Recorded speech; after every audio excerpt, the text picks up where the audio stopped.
Know who I am. My name is Tom Zawistowski. I'm the Executive Director of the Portage County Tea Party, and we are so thankful to all of you for coming out tonight. I always like to ask, how many of you have been to one of our Tea Party meetings before? Raise your hands. Okay, see, that's great. I'm proud to tell you that just this weekend, as my wife Danette and I were typing in the latest membership numbers, trying to get people noted from the various fairs and town hall meetings, that we are currently at 1,575 members. Congratulations to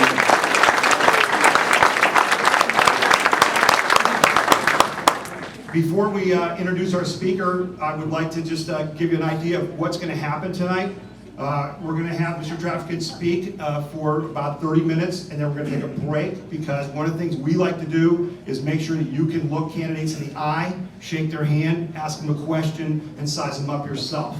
So we're going to take a break right after he speaks. Then we're going to get back together for a session that's going to be about 20-25 minutes, in which we're going to do some we're going to talk about our plans. We're going to do some business. We're going to talk about, some of the things we need to do in the next 60 days, because it's showtime. Now it's showtime. It's time to stop talking. It's time to start playing.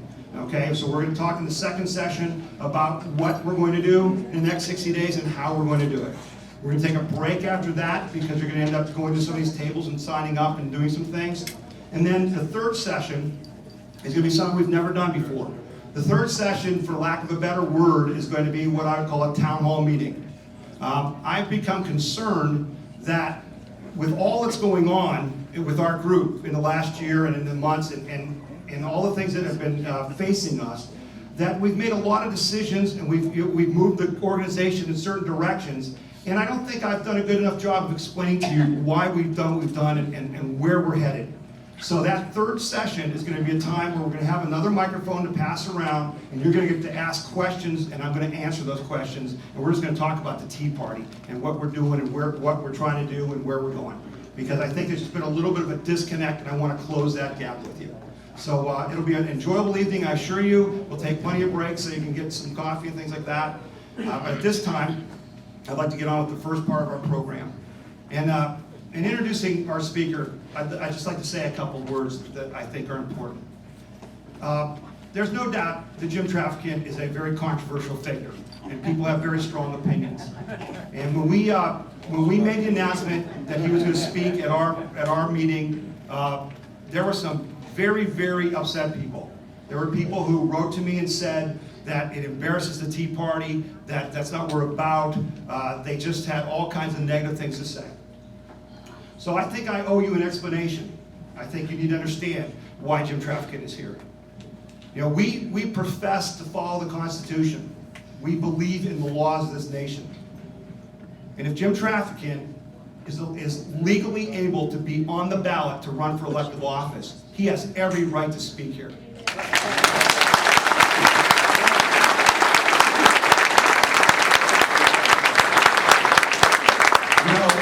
The other thing that I think we need to understand is that, what we don't like about the politicians that are currently running our government is that they like to use the law when it's convenient.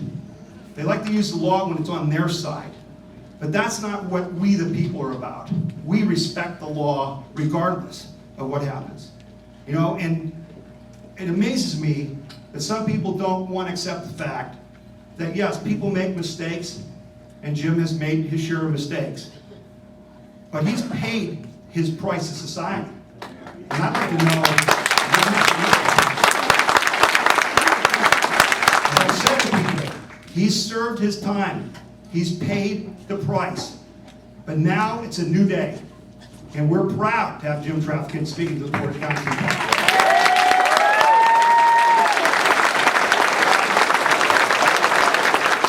Glad to be here. I'm glad to be anywhere. Well, I hear these comments everywhere I go, and that I have to live with. But I can remember a family coming into my office from Cleveland. They said to me, "You're the last guy we wanted to talk to in Washington because you're not well liked by the government." We've gone to every senator and every congressman, not only in the state of Ohio, but the entire country. And they won't even let us inside the door. We've come here to you because there's no one else.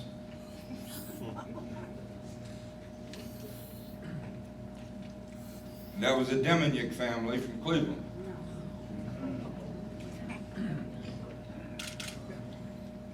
My staff told me, if you meet with this family, your career is over. You are not a supporter of foreign aid. You are the target of most of the international people. You don't raise much money. You've never had the support of any newspaper. If you meet with this family, your career is over. And I heard the son say to the worker outside, because they were maintaining I was on the House floor, and I've never done that. I didn't like it. And he says, you know, we didn't want to come and see Jim.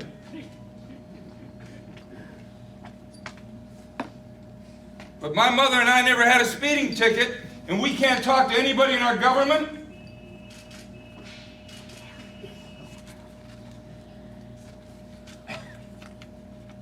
The decision I made put me in prison. Because most of the people who testified against me admitted they were pressured to lie. Now the prosecutors selling insurance in Columbus, and they're all running scared for what they did. I'm not going to stand up here and defend it, because you're looking at the only man who was put in prison with no evidence. 6-year investigation, $15 million cost to the taxpayers, 250 agents chasing Jim Traficant on or about the time they destroyed and attacked the World Trade Center. Yes. And the government said they made no tapes on me. Now it's come out they had boxes of tapes. And I need one whistleblower to come forward. And you're looking at the richest man in America right here. Because the reason they said they made no tapes, they had no evidence of a crime against Jim Traficant. Part of it was that Deminick case. And I can remember telling my staff, send them in. Don't do that. I said, send them in. Now the newspapers printed, Traficant supports Nazi mass murder. How's that for being a political figure? They never put in the paper what I said to the family. I believe you should have the right to speak to your elected officials. This is America. Now your father's been convicted of a heinous crime. I want to assure you, if he's guilty of that crime, I'd go pull the switch myself. But I'm going to give you the opportunity to tell me what you got to say. After I met with them, I told them I would review the circumstances they presented. And ladies and gentlemen, immediately I recognized something. John Deminick Jr. was not Ivan Terrible. And I immediately instituted my own investigation. I did this with the Freedom of Information Act. I submitted it through all the branches of the government. All they had to do is see Traficant's name, they throw it in the wastebasket. Nothing in file, classified, national security, all that old rhetoric that free Americans are supposed to swallow and eat. So I called my staff in. And I said, we're going to get nowhere with Demjanjuk. Was there anybody ever in America charged with a war crime at the Treblinka concentration camp in Poland? There was one fellow by the name of Fyodor Fedorenko from Chicago. He's Ukrainian, like Demjanjuk. He was tried for war crimes in America, was acquitted. Went to visit his family in Ukraine, was picked up by the KGB, prosecuted, convicted, and executed in the Soviet Union. I assure you our government arranged that because they were embarrassed. So I submit a Freedom of Information Act request on Fedorenko. And everybody, Traficant, get rid of it, get rid of it. But the State Department's so big, the right hand doesn't know what the left hand's doing. And they send me 2 telegrams. One was a telegram from one of our agents over in Europe asking for information about Treblinka, about Fedorenko. And the other one was the telegram that was sent to that agent that listed 4 names of 4 people who testified at the trial of Fedorenko. Now what saved his life is the last sentence of that telegram. It says, if you need more information, be advised, we have 100 pages in the file. I immediately got on the phone. I knew if I sent another FOIA request, I'd never see it. And I got a woman who knew me. I could tell by the way she interacted, and contrary to all the big shots down there, liked me. And I said, this man's been dead 12 years. This isn't classified. I want those 100 pages. She said, I'll get them to you. I got the 100 pages. 17 people identified Ivan Grozny. He had black hair, not blonde like John. He was much taller. He was 9 years older. He had a long scar on his neck. And all 17 identified him by name. Ivan Marchenko. I went to the House floor and I said, Ivan the Terrible is a man named Ivan Marchenko. You've got the wrong man, and everybody's afraid to look into it. When did the Constitution and the Bill of Rights ever be waived? Was the political sensitivity man being put to death? No one will even look at it? I said, Ivan is Marchenko.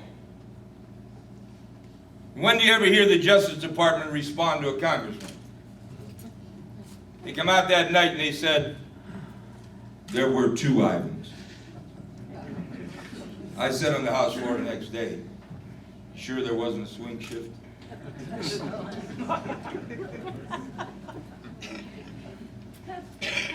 And then contrary to what you're allowed to do in the Congress, I raised a photograph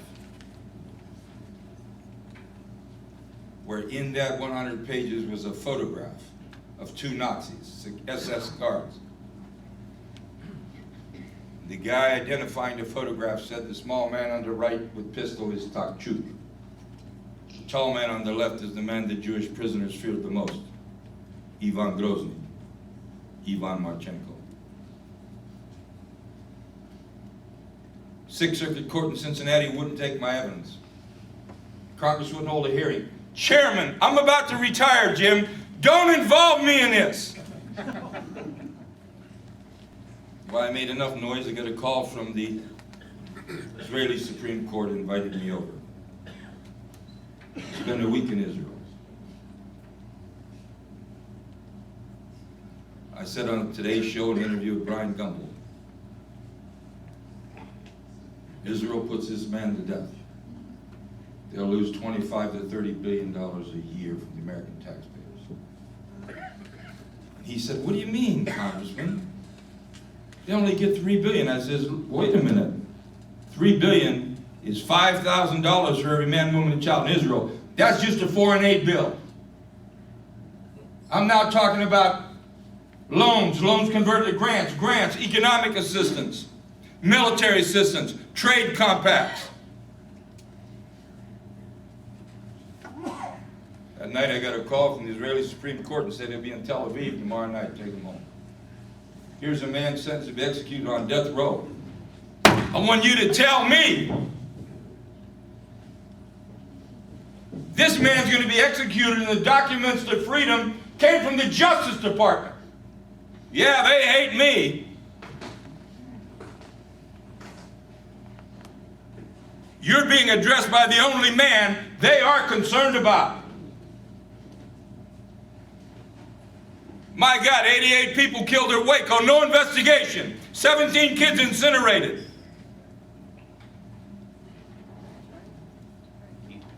When the Justice Department commits a crime, and they committed crimes against me, they investigate themselves, and you never hear about it. That's why the last trafficking bill had them worried sick. The Fair Justice Act. And it was called for a hearing. Right on, boy, timely, they got me out of there. And here's what the Fair Justice Act would do, folks, and it's needed.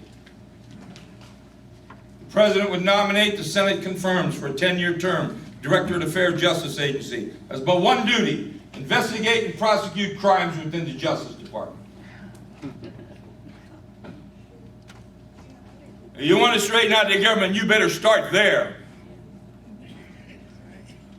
Because people do not see the diminution of freedoms. And you won't see them unless you're incarcerated. I could have gotten out of prison in 9 months. All I had to do was let them off the hook and say I was guilty. Family, so what? What do you need to be in there for? Do what they want. What are you being in there for? I told them to shove it up their ascot. Now, before I leave, there's several things I want to talk to you about. This isn't an election about local stuff now. This country's bankrupt. You read my speech that was made in 1993 about the bankruptcy of America is being printed in books all over the country, and you'll know exactly what happened. Stevie Wonder could see this coming. Trade deficit at $600 billion. Budget deficits at $1.5 trillion. And the politicians are giving you anything you want on election time with your money in debt. You will see an implosion in America unless the tax code is literally removed. Yes. They're all saying, beware of trafficking. And they're right. If there's one man that'll change that, this isn't conceit. He's right here. And here's what it is. Listen carefully, because it's going to be misconstrued, misreported. You repeal the 16th Amendment of the Constitution, you abolish the Internal Revenue Service, and you institute a flat national retail sales tax. Now, that retail sales tax, they say, Jim, you're crazy. Listen carefully. It is 25%. But before I go any further, Harvard did a study and said, when you take that oppressive tax code off the back of American business and industry, they probably predict no increase in prices, folks. None. But here's the way it works. No more withholding. No more tax on savings. No more capital gains tax. No more debt tax. No more corporation tax. They just pass them on to you anyway. No more tax on Social Security. No more tax for Medicare. Our government is fully funded. No more accountants. No more attorneys. No more April 15th. No more audits. Let me tell you why I'll get that done. I can remember being on the Robert Novak show. I'm sure you remember Novak. He was that very conservative commentator, and he's now passed away. And I had a bill in to change the burden of proof in the tax case. No one in his district knows, no one in Ohio really knows who changed the law. In the 1998 tax law, the burden of proof was shifted from the taxpayer to Internal Revenue Service. Here's what my bill said. In America, if you're innocent until proven guilty, why is the taxpayer considered guilty and have to prove their innocence in the tax court? 95% of all tax cases were in civil law, and the taxpayer is guilty and had to prove himself innocent. When they realized I had so much steam going and the IRS reform bill was coming out, the Democrats would never even hold a hearing on my bill. The Republicans liked it, but the IRS said if you include the trafficking language, we'll have President Clinton veto the bill. And they got scared. Yep. I said on the House floor, this is a feel-good bill, but it isn't going to help the American people. That night, a little chairman from Texas, Republican by the name of Bill Archer, called me and said, Jim, we had 1 million people contact us and say they want the trafficking language in the bill. And he said, I'm going to put it in conference. And folks, they put it in. And I remember Robert Novak saying, Jim, I can't believe it, but what do you think? What do you think Clinton's going to do now? I said, they don't call him Slick Willie for nothing. I said, he can either veto the bill and help the IRS workers, or he could sign the bill and help the American people, and there's a hell of a lot more voters out there than IRS workers. And folks, he signed it. Now let me tell you what it did. 1 year after the signing of that bill, they did a snapshot study. 1 year before, 1 year after. 3 areas, all subject to the trafficking language. First one was garnishment of wages. When the taxpayers had the burden of proof, 3.1 million Americans had their wages garnished. When the IRS had the burden of proof, it dropped to 560,000. 3 million less. Second category was property liens. 677,000 property liens, and you know when you have your property liens, you're about done.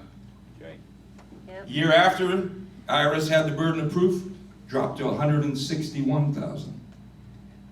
But the one that shocked everybody was individual family homes seized by the Internal Revenue Service. 12 months before, 10,073. 12 months after, 57 homes.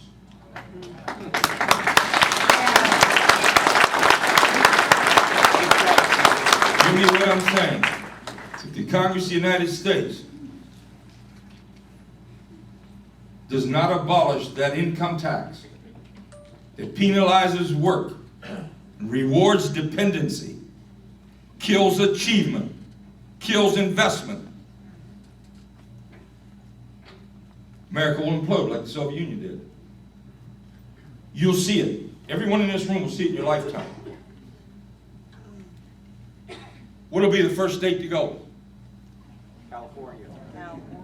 New York. I want you to think about it. What state is going to say, we're tired of sending our money to Washington, D.C. and having it go everywhere but back to us? Alaska. Enough is enough. It's time to set us free, believe me. Yep. Take that yoke off our back. Get that IRS off our back. Throw them the hell out. Let them get a job. 95% of all retail sales are conducted by big retailers. Listen carefully. Only new goods and services are taxed. If that poor family keeps their pay stubs, takes them to the government, and they qualify for welfare, they'll get assistance. But they got to work for it. If they got 10 kids, they'll go to daycare Sunday with the kids.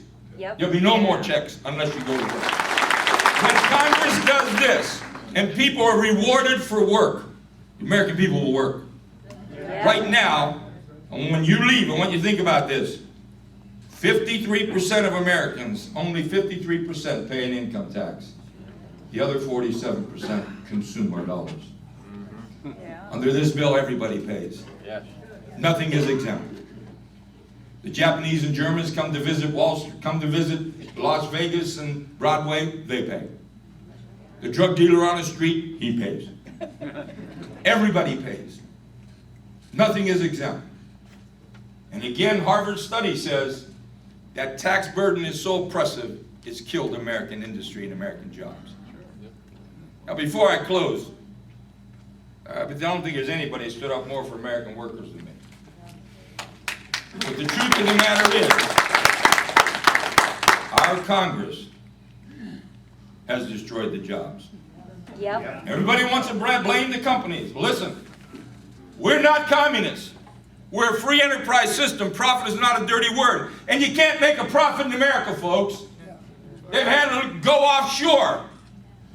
Because Congress has made that happen. The Constitution says, and something we should get back to, folks, Yes. Congress shall regulate commerce with foreign nations, not give it away.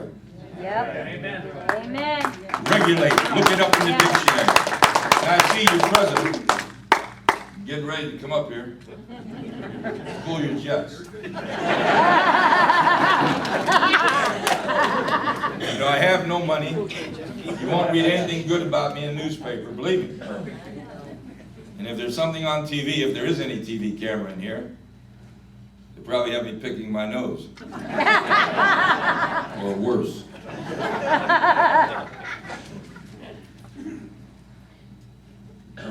It's time to take care of our country, folks. It's time to get back to the Constitution. Yep.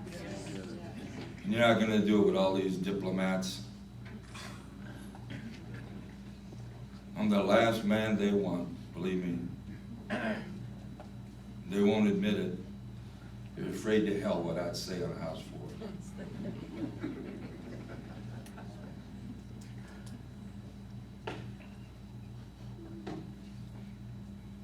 They put me in prison, but they didn't kill me. And they didn't do their job all the way. They didn't do their job. I'm going to leave you with two little incidents from the House floor to make you think a bit. First one was, one of the reasons I so disliked during a debate on foreign aid, I referred to the members of Congress as a bunch of political prostitutes. Show and every news show played every 15 minutes in the Washington metropolitan area, regional area down there in Virginia, Maryland. An old chairman came up to me and he says, no one gets more money out of Congress than me. They'll never talk about this. I brought back over $1.7 billion. I average $100 million a year. They were so afraid of me they gave me anything I wanted. Because I would destroy their bills if my people weren't taken care of.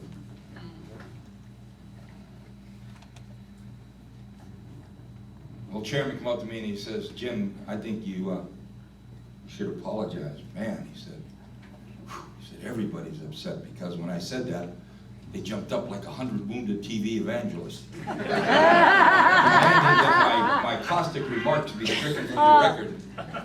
So I thought about it, and this is the apology I made. I said, Mr. Chairman, to all the members of the House of Representatives who were in fact offended by my remarks, and referring to you as a bunch of political prostitutes. I apologize. And Mr. Chairman, to all the members of the House of Representatives who were in fact not offended by my remarks in referring to you as a bunch of political prostitutes, I commend. And then I got the hell out of there, and they were saying, what did that jackass just say? I can't stand that guy. What did he say? So I got outside, this little radio crew come up and put a microphone under my face and said, tell us what you really feel. They shouldn't have done that. I said, I want to apologize to all the hookers in America for having associated them with the United States House of Representatives. And it felt so good.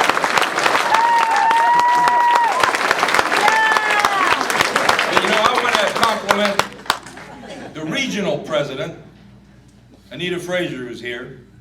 She's done an outstanding job, and she's tried to maintain a Tea Party with a semblance of independence. And she has. From what I understand, you're fine president here as well, and I commend you. I commend all of you. Linda Traficant, my assistants over there with Anita, she and Anita, they were always enthralled by one of the 1-minute speeches I made. I'm known as a 1-minute guy. I'm writing a book called America's Last Minute Man when it comes out, believe me. They may try and kill that too. But anyway, I got a call. I started getting stuff sent into me by people wanting me to speak on issues, you know. Not always try and put a little levity into it so that people would pay attention. Well, I got to the point where people, and really throughout this 7.5 years in art school, people would write to me very often and say, we miss your speeches, miss your speeches. Well, there's one speech that comes to mind, I have to share it with you. Because my staff comes to me and says, we're getting a lot of calls and stuff. They want to know when you're going to talk about it. What are you talking about? I said, well, you know, this Lorena Bobbitt business. I said, what? I said, yeah, Lorena Bobbitt. So in all the years I was in Congress, I never made a limerick. Limerick, a little short rhyme. They were all little speeches in jest, you know. Well, I woke up one morning with an idea and I took it to the House floor. And that little speech was faxed all over the world, so help me God. It started out, it says, there once was a woman from Manassas who got tired of all the hassles. Claiming she had been raped by her spouse in her very own house. Went to the kitchen to get a knife, fully prepared to take her husband's life. But realizing that such a crime was much too heinous, decided instead to cut off his painless. Now I said painless so they wouldn't rule me out of order, but they wrote penis in the congressional record and I never changed it. I said, now Mr. Speaker, I don't know if this man plays the piano, but from here on out he'll sing like a soprano. But if he really did rape his wife, maybe, just maybe, he deserved that knife. And now yield back any unfound body part still outstanding. And I got the hell out of there. That speech was faxed all over. So I'm known for a rather X-rated speech. I'll be on the ballot. I don't have much money. If you want to help me, put in a good word. For those of you who don't have your doubts about me, I can understand that. For what I read about myself in the paper, I have doubts about myself. But if you want somebody to get in their face and knows what the hell they're doing, I'd appreciate your help.